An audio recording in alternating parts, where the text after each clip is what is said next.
नमस्कार। मेरा नाम भाऊ तोरसेकर। आप देख रहे हैं प्रतिवाद। दोस्तों, आपको याद होगा, कम से कम 1 डेढ़ साल से मैं ये प्रतिवाद हिंदी यूट्यूब चैनल चला रहा हूं। और लोकसभा चुनाव के पहले से और INDI यानी इंडी अलायंस बनने से पहले मैं एक बात बार बार बोलता रहा कि शरद पवार विपक्ष की इस गठबंधन में हो गए, लेकिन शरद पवार ही असली नरेंद्र मोदी की या बीजेपी की बी टीम है। और हमेशा हमने देखा है, महाराष्ट्र की राजनीति छोड़ दो, बाकी की जो राजनीति देश भर चलती है उसमें शरद पवार हमेशा बीजेपी के साथ रहते। यानी बीजेपी के खिलाफ जो गठबंधन बनता है, विपक्ष की राजनीति चलती है, उसमें अंदर क्या क्या खिचड़ी पकती है इसकी खबरें अपने आप भाजपा के तंबू में पहुंच जाती है। या तो जो चीज बीजेपी को विपक्ष में गड़बड़ी करने के लिए चाहिए, ऐसे चूहे विपक्ष के गठबंधन में छोड़ने का काम शरद पवार करते हैं। ये हमने लगातार देखा है। और इस पर इसीलिए तो मैंने बोला कि शरद पवार विपक्ष में रहना ये मोदी की राजनीति का एक आवश्यक घटक है और हमेशा ये होता रहा। अब देखा आपने, राहुल गांधी इतना गिड़गिड़ा रहे थे, चिड़चिड़ा रहे थे, लेकिन शरद पवार की बेटी मोदी ने जो विदेश में अपने प्रतिनिधि मंडल भेजे, शिष्टमंडल भेजे, उसमें पवार की बेटी एक ग्रुप का, एक शिष्टमंडल का नेतृत्व कर रही थी। और वापस आने के बाद भी उन्होंने बड़ी समर्थता से ऑपरेशन सिंदूर का समर्थन किया। लेकिन मुझे लगता है आहिस्ते आहिस्ते पवार थक गए, उनकी उम्र हो चुकी है। तो शायद मोदी ये सोच रहे हैं कि भाई पवार के जगह कोई नया चेहरा, यानी नया कोई एक अपना हस्तक विपक्ष की और कांग्रेस की तंबू में होना चाहिए। और शायद इसलिए जिसको स्लीपर सेल बोलते हैं या बी टीम बोला जाता है पॉलिटिक्स में, ये जो बी टीम है वो शायद पवार के जगह बीजेपी ने बदल दी है। और जिसका नाम मैं लेने वाला हूं वो सुनकर आप चकित हो जाएंगे। खबर मुझे अलग अलग ढंग से मिली है, 3 जगहों से मुझे जो सूत्रों से खबर मिली है, मैंने एक दूसरे से क्रॉस करके चेक किया है कि क्या ये सही है। हाँ दोस्तों, दिल्ली में बीजेपी से चुनाव हार चुके अरविंद केजरीवाल इसके आगे जो राजनीति चलेगी उसमें बीजेपी की बी टीम बन के काम करेंगी। वैसे तो उन्होंने हरियाणा और दिल्ली के विधानसभा चुनाव में वो करके दिखाया। हरियाणा में तो कांग्रेस ने ही बोल दिया था कि हम सीट का बंटवारा नहीं करेंगे, और उसके रिएक्शन करके केजरीवाल ने दिल्ली विधानसभा के चुनाव में कांग्रेस से हाथ मिलाने से साफ इनकार कर दिया। वरना लोकसभा के चुनाव में 1 साल पहले, 13-14 महीने पहले, ये दोनों पार्टियां इंडी गठबंधन में साथ साथ में थी। जब केजरीवाल को गिरफ्तार किया गया था, उसके बाद जो दिल्ली में या और किसी जगह प्रदर्शन हुए उसमें कांग्रेस भी शामिल हुई थी। और केजरीवाल पर जो आरोप है, केजरीवाल के खिलाफ जो केसेस है, उसमें भी केजरीवाल का समर्थन कांग्रेस करती रही। लेकिन हरियाणा में कांग्रेस की बुरी हार हो गई और दिल्ली में केजरीवाल की बुरी हार हो गई। और इसके बाद एक एक करके ये दोनों पार्टियां एक दूसरे से दूर चली गई। इसके बाद एक बड़ा गेम कांग्रेस खेलना चाहती थी, जिसमें बलि का बकरा बन गए उपराष्ट्रपति जगदीप धनखड़। जगदीप धनखड़ को साथ लेकर कांग्रेस मोदी गवर्नमेंट को एक बड़ा झटका देना चाहती थी। अब जब ऐसे षड्यंत्र बनाए जाते हैं, रचे जाते हैं, तो उसमें जो शामिल होता है उसकी अपनी अपनी एक जिम्मेदारी होती है, क्योंकि षड्यंत्र में जो लोग शामिल होते हैं, अगर उनका चेहरा सामने आ जाए तो दुश्मन सावध हो जाता है। इसलिए लोकसभा चुनाव के बाद जो अटकलें लगाई जा रही थी कि नीतीश और नायडू अगर हट जाते हैं तो मोदी सरकार एक दिन भी नहीं बचेगी, तो उसी लाइन पर एक साल हो रहा है लोकसभा चुनाव को, उसके बाद मोदी सरकार को झटका देने की तैयारी शुरू हो गई।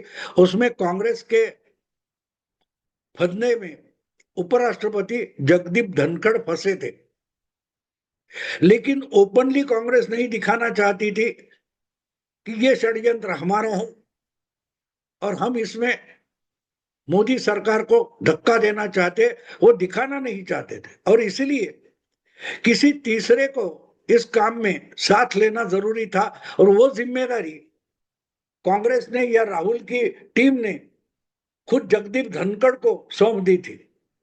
जगदीप धनखड़ ने सोचा कि जो बात नजर में ना आएगी ऐसी अगर करनी है तो जो कांग्रेस से दूर है लेकिन बीजेपी के खिलाफ है उसको साथ लेते हैं, और इसलिए जगदीप धनखड़ ने अचानक से केजरीवाल को मिलने के लिए बुलाया। वैसे तो आपको मालूम है, अब 3 महीने 4 महीने 6 महीने होने का है, केजरीवाल दिल्ली का चुनाव हार चुके हैं, और दिल्ली का चुनाव हारने के बाद वो दिल्ली में दिखाई तक नहीं देते। उन्होंने अपना डेरा पंजाब में डालकर रखा है, और पंजाब सरकार की जो तिजोरी है वो खोलकर केजरीवाल अय्याशी कर रहे हैं। ट्राई उनका ये भी है कि वो राज्यसभा जाना चाहते, क्योंकि उनका मुख्यमंत्री पद तो चला गया। उसके साथ साथ वो दिल्ली के एमएलए भी नहीं बचे। तो इनकी सोच ये थी कि अगर पंजाब में जो उपचुनाव होने वाला है, उस उपचुनाव में एक राज्यसभा के सदस्य को चुनाव में खड़ा कर देंगे और उसकी जगह राज्यसभा की खाली हो जाएगी, तो वहां से केजरीवाल राज्यसभा में पहुंचेगी। इसकी चर्चा बहुत हुई थी, और वही धागा पकड़कर शायद जगदीप धनखड़ ने सोचा कि क्यों ना केजरीवाल को झटका देने के षड्यंत्र का हिस्सा बनाया जाए, और इसलिए अचानक से जगदीप धनखड़ ने संजय सिंह, जो राज्यसभा के सदस्य है आम आदमी पार्टी के, उनके जरिए केजरीवाल को मिलने के लिए बुलाया, आमंत्रण दिया। वो आ गए, उनके फोटो भी सामने आ गए, और 24 घंटे में चक्र ऐसे घूम गए कि खुद जगदीप धनखड़ को अपने पद से इस्तीफा देना पड़ा। बातें खुल गई, तो बातें खुल गई, इसमें सबसे अहम भूमिका जो है वो केजरीवाल की थी। जो कांग्रेस के साथ खिचड़ी पकाई थी, जयराम रमेश वगैरह जो कोई कांग्रेस के लोग इस षड्यंत्र में थे, उनके साथ जगदीप धनखड़ ने जो खिचड़ी पकाई थी, वो केजरीवाल को समझाना जरूरी था, क्योंकि केजरीवाल भी इतना भोला भाला साधु संत तो नहीं है।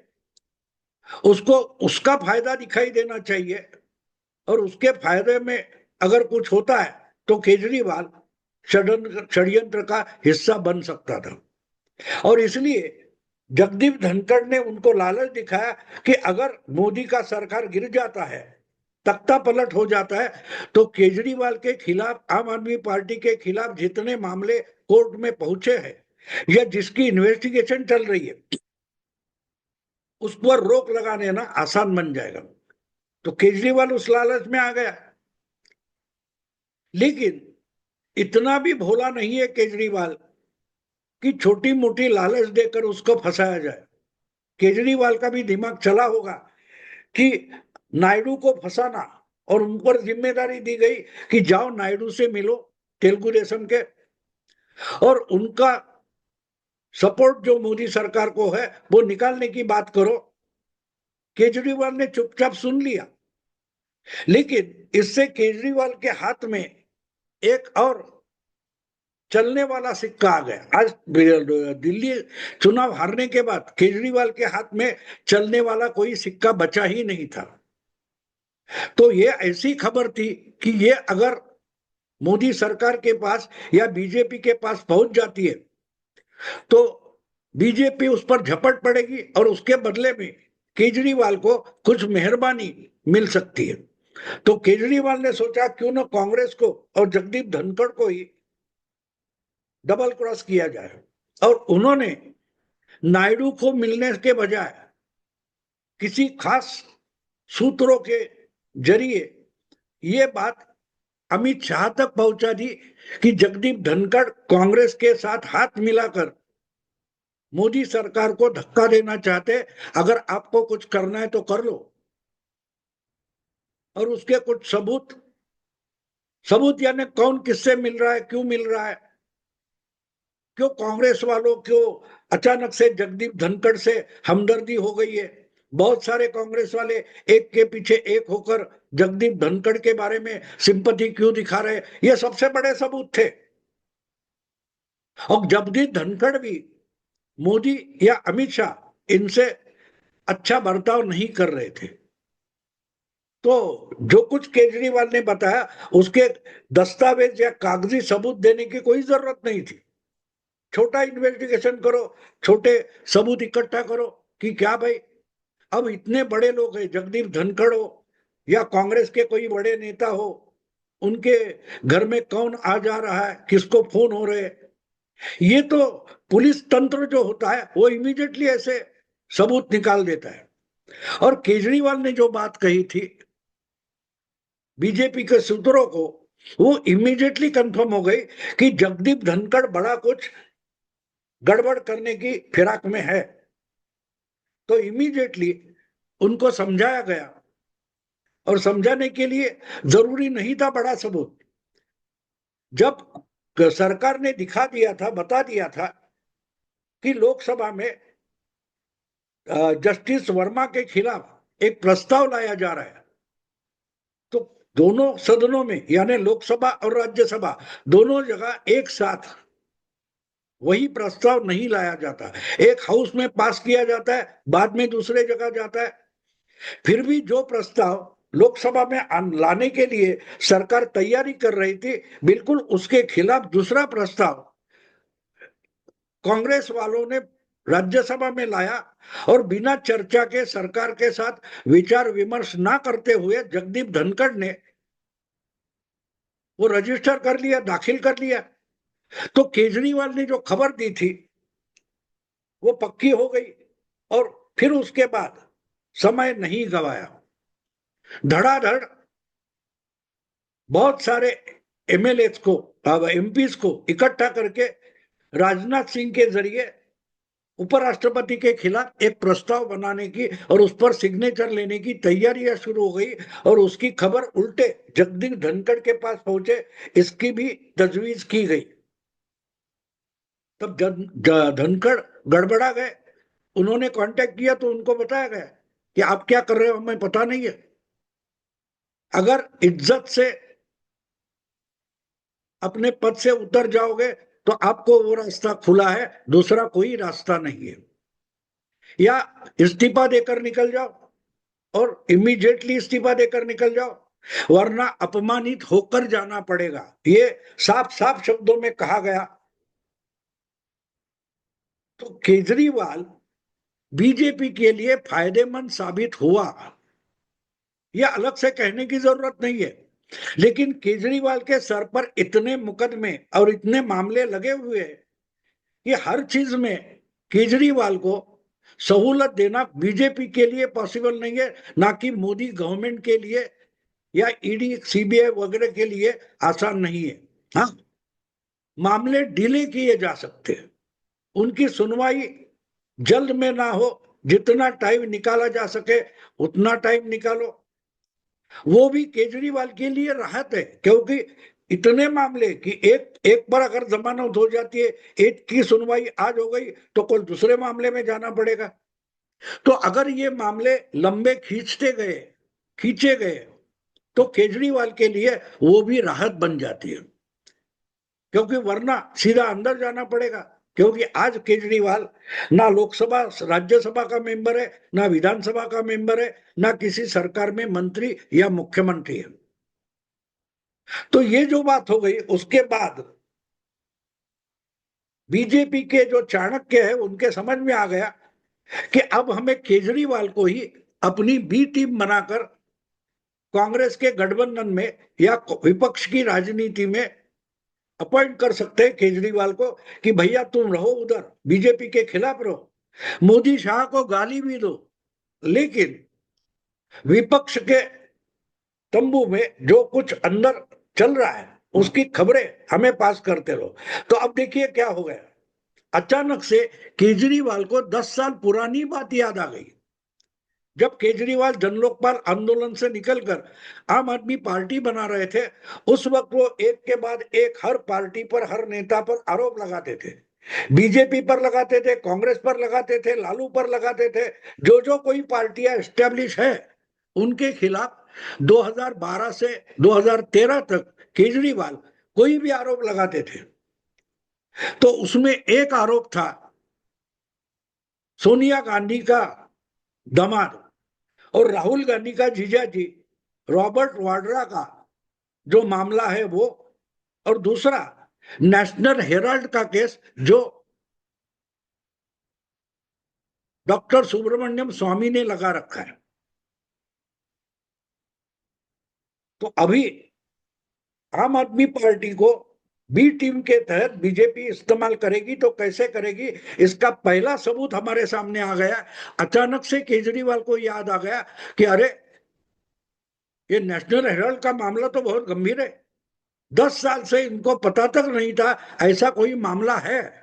खुद केजरीवाल ने 2012-13 में इस पर बहुत सारे आरोप लगाए थे, जीजा जी पर आरोप लगाए थे, राहुल गांधी पर, सोनिया पर, प्रियंका वाड्रा पर, लेकिन बीच के 10 साल केजरीवाल इस मामले पर एक शब्द तक नहीं बोल रहे थे। अब आज अचानक उनको याद आ गया कि ये बड़ा गंभीर मामला है, ये बड़ा घोटाला है, ये बड़ा करप्शन है, और वो कागज उठाकर केजरीवाल अचानक कांग्रेस के खिलाफ बोलने लगे। ये सबसे बड़ा सबूत है कि केजरीवाल विपक्ष की राजनीति में रहेंगे, बीजेपी को गालियां देंगे, मोदी शाह को गालियां देंगे, आरोप भी करेंगे, लेकिन विपक्ष की गठबंधन में या राजनीति में जो कुछ चल रहा है, अंदरूनी जो बातें चल रही है, उसकी खबर बात बीजेपी के लिए पहुंचाने का काम वो करेंगे, और जरूरत हो तो इसमें फांदेबाजी भी करेंगे। तो अब शरद पवार की जगह मान लो केजरीवाल ने ले लिए, बीजेपी ने अपनी विपक्ष के लिए जो बी टीम है वो बना लिए, नहीं बना लिए, पहली बी टीम बदल लिए, शरद पवार की जगह अब केजरीवाल विपक्ष की राजनीति में बीजेपी के बी टीम बनकर काम करेंगे। दोस्तों अभी यही रुकता हूं, वीडियो पसंद है तो लाइक कीजिए, शेयर कीजिए और प्रतिवाद को सब्सक्राइब कीजिए। नमस्कार।